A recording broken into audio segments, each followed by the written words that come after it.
Alors, faut-il inscrire le droit de choisir son genre dans la Constitution, comme le propose Jean-Luc Mélenchon? Vraiment nécessaire de le graver dans le marbre pour être accepté, ou mesure inutile? On attend toujours vos réactions sur le compte Telegram d'RT France et place au face-à-face. Et avec nous pour en parler, Anthony Gratakos, secrétaire général de la gauche républicaine et socialiste. Bonsoir, merci d'être avec nous. Bonsoir. En direct avec nous également, Jean Messia, président de l'Institut Apollon. Bonsoir Jean Messia, merci de nous accompagner par Skype également pour ce face-à-face. Alors pour commencer, une réaction à ce reportage que vous venez de voir, Mariko, qui dénonce que le genre soit devenu une question politique. Ce sont des réflexions qui auraient dû rester sociétales, dit-elle. Vous partagez cette opinion? On touche finalement à l'intime, Anthony Gratakos? Oui, tout à fait. C'est une question qui concerne chacun dans son fort intérieur, dans sa vie de tous les jours. Et autant l'État doit garantir l'égalité pour chacun, autant il n'a pas à se mêler de ce qui se passe dans la vie privée des uns et des autres. Quand on dit l'État doit garantir, ça veut dire quoi? Qu'on doit le garantir jusque dans la Constitution? Alors non. Pour paraphraser Montesquieu, il est parfois nécessaire de modifier la Constitution, mais lorsque cela est fait, il faut le faire d'une main tremblante.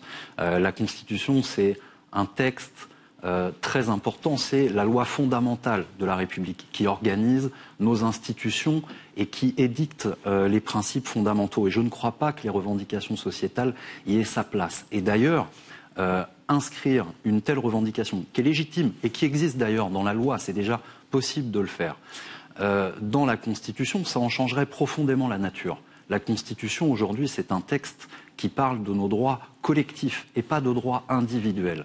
Et ce droit individuel, il est plus porté dans les pays anglo-saxons par les communautaristes. C'est tout à fait contraire à nos principes. On va en parler justement de ces communautaristes. Jean Messia, on doit pouvoir choisir son genre où il nous est attribué finalement dès la naissance. Quel est votre avis? Écoutez, moi je pense que la liberté de changer de sexe, elle existe déjà. La liberté de changer de genre sans changer de sexe, pour moi, est inconcevable. Avec cette folie, on se retrouve en effet avec des individus qui ont des attributs masculins, par exemple, dans des équipes sportives de filles ou de femmes, ou qui vont dans les vestiaires féminins de clubs de sport, qui vont aller dans les toilettes pour femmes, j'en passe et des meilleurs. Je pense qu'il s'agit là d'un délire transgenriste avec lequel il faut absolument arrêter. Un homme a le droit d'aimer un homme, c'est incontestable, et même de l'épouser, et symétriquement pour les femmes. Mais on ne peut pas céder aux desiderata d'ultra-minorités qui ne réclament pas des droits, mais des privilèges exorbitants du droit commun. Donc, en réalité, pour dire les choses clairement à vos spectateurs, téléspectateurs, c'est que vous avez un pénis tel que cela a été constaté lors de votre naissance, vous êtes un homme. Vous avez un utérus tel que cela a été constaté à votre naissance, eh bien, vous êtes une femme. Si vous vous faites opérer et qu'un chirurgien atteste que vous avez changé de sexe, alors bien sûr, vous pouvez changer d'état civil. Mais sinon, vous restez ce que vous êtes, au moins pour la société. Ce que vous sentez dans votre tête, c'est votre affaire personnelle. Je crois que on peut pas, enfin, la société ne peut pas s'adapter au délire individuel des uns et des autres. Je pense que là où c'est vraiment assez pernicieux, c'est que on parle beaucoup de l'écologie, à juste titre. Les écologistes ont pris, je dirais, part au débat public de manière très importante, et c'est très, très bien, mais la première des écologies est une écologie humaine. C'est-à-dire qu'on ne peut pas, si vous voulez, défendre les droits naturels de toutes les espèces, à la fois animales et des espèces d'insectes, et venir nier par une projection de la pensée humaine ce qu'est la nature humaine. La nature humaine a fait que vous naissez homme ou femme, mais que... On a compris l'idée, Jean Messia. On va évidemment vous redonner la parole, mais on va justement écouter quand même Jean-Luc Mélenchon, puisque c'est lui qui a vraiment mis ce débat sur la table. C'était le 17 novembre. Écoutez. Je dis juste que si c'est votre intime conviction que vous êtes une femme ou un homme, vous avez le droit de l'affirmer contre la réalité des apparences de votre corps. La société, la seule chose qu'elle peut espérer, c'est que vous soyez bien dans votre peau, dans votre rôle, dans votre genre, celui que vous aurez décidé. Anthony Gratakos, comme le dit Jean Messia, c'est une forme de délire ou, comme le dit Jean-Luc Mélenchon, il faut que finalement la société aide les individus à être bien dans leur peau et leur garantisse justement ce droit. Mais ni l'un ni l'autre. Je crois que c'est un droit qui est déjà inscrit dans la loi. Et à partir du moment où ça ne pose pas de problème à la société dans son ensemble, je ne vois pas de problème à ce que quelqu'un change de genre. Les procédures qui sont faites aujourd'hui, qui peuvent être lourdes, parce que ce sont des sujets qu'il faut prendre quand même avec beaucoup de précaution. Derrière, il y a beaucoup de souffrance, et Jean-Luc Mélenchon l'a dit dans son intervention d'ailleurs, et il avait raison. Pour autant, c'est une décision qui est lourde de conséquences et qui ne peut pas être prise à la légère. Donc vous n'êtes pas d'accord avec Jean Messia quand il dit que c'est une forme de délire Non, mais après je pense que c'est symptomatique. C'est symptomatique d'une dérive identitaire de la société dans son ensemble qui ne correspond pas au projet républicain français, qui se tourne de plus en plus vers l'exaltation de l'individu contre le projet collectif. Et l'individu en tant que tel, c'est un peu la nouvelle donnée qui emplit le siècle, comme aurait dit Malraux. Et ces communautés, ces groupes d'individus qui se rassemblent ou se reconnaissent via leur religion, parce que là c'est la question du genre, mais en fait ça touche tout un tas de sujets, via leur couleur de peau, leur religion, leurs pratiques sexuelles ou leur genre, sont des niches de consommateurs formidables pour le capital. C'est plus un problème capitaliste qui nous a été importé du monde anglo-saxon via les réseaux sociaux qu'un problème revendicatif en soi, parce que ça concerne très peu de gens en réalité. Et c'est pour ça que ça n'a pas sa place dans la Constitution, qui est une règle générale.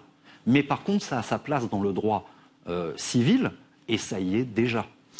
Jean Messia, c'est vrai que Mariko, c'est ce qu'elle dit, alors que c'est la première mère transgenre candidate à la présidentielle.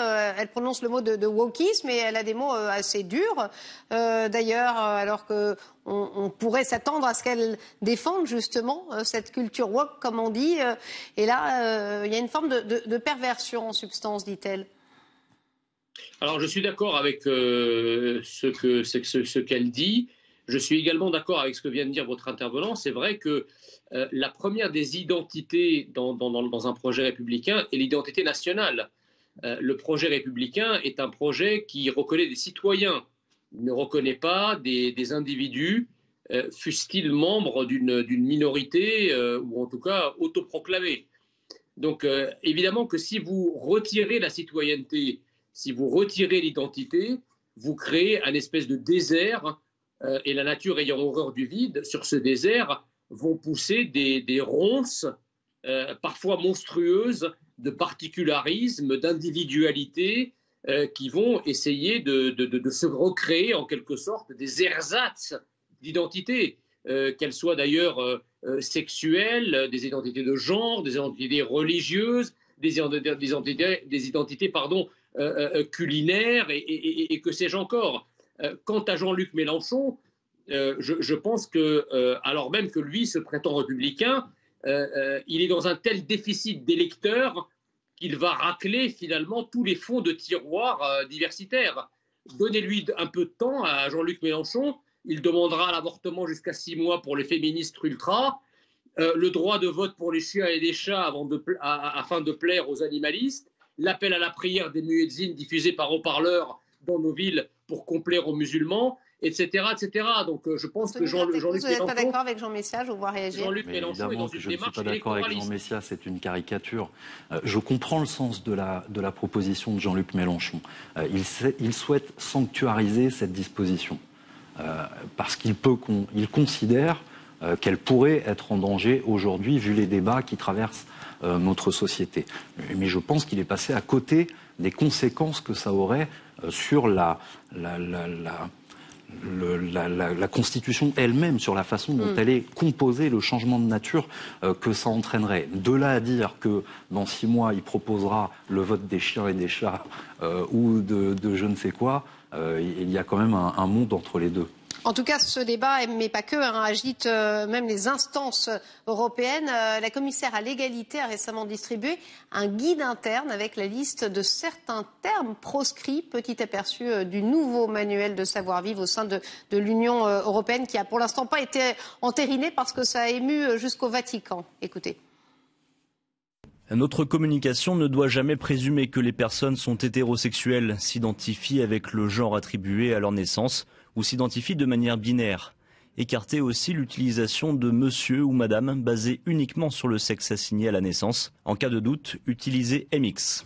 Alors Jean Messia, on imagine que tout ça, ça vous fait bondir, ce guide qui d'ailleurs ne remporte pas que les questions du genre, mais aussi de la chrétienté.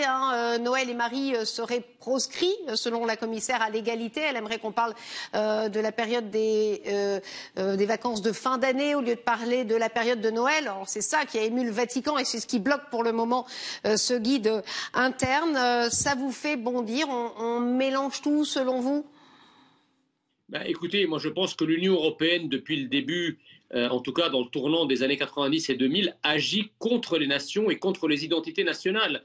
Donc l'Union européenne va promouvoir toutes les identités alternatives, qu'elles soient religieuses, sexuelles, culinaires, etc., pour s'en servir comme bélier pour défoncer en quelque sorte les reliquats d'identité nationale, parce que l'Union européenne s'imagine que les seuls obstacles à l'émergence d'une identité européenne qui serait qu'une identité économique d'une certaine façon, c'est de mettre à mal les identités nationales.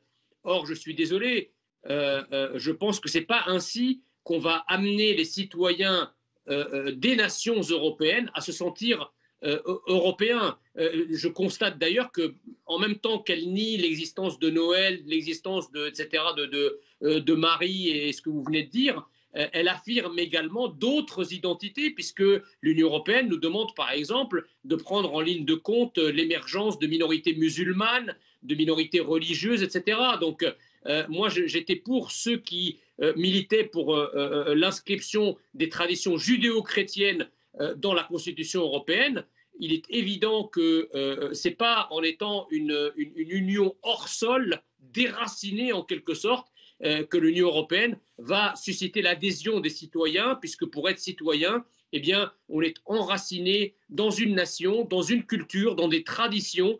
Et si l'Union européenne veut effectivement susciter l'adhésion des citoyens à l'idée européenne, elle ferait mieux de cultiver ce que nous sommes plutôt que de cultiver ceux qui sont contre nous d'une certaine façon. Anthony Gratakos, justement sur ce guide interne, encore une fois qui n'a pas été validé, mais enfin c'est vrai, ne pas utiliser mesdames et messieurs de manière à ne pas vexer les personnes intersexes ou queer, c'est ce qu'elle dit, cette commissaire à l'égalité.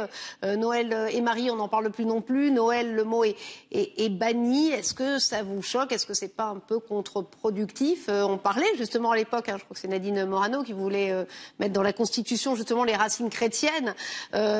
Est-ce que, justement, c'est le même pied d'égalité ou c'est différent pour vous, ces deux aspects, pourtant qui sont mélangés dans ce guide interne européen?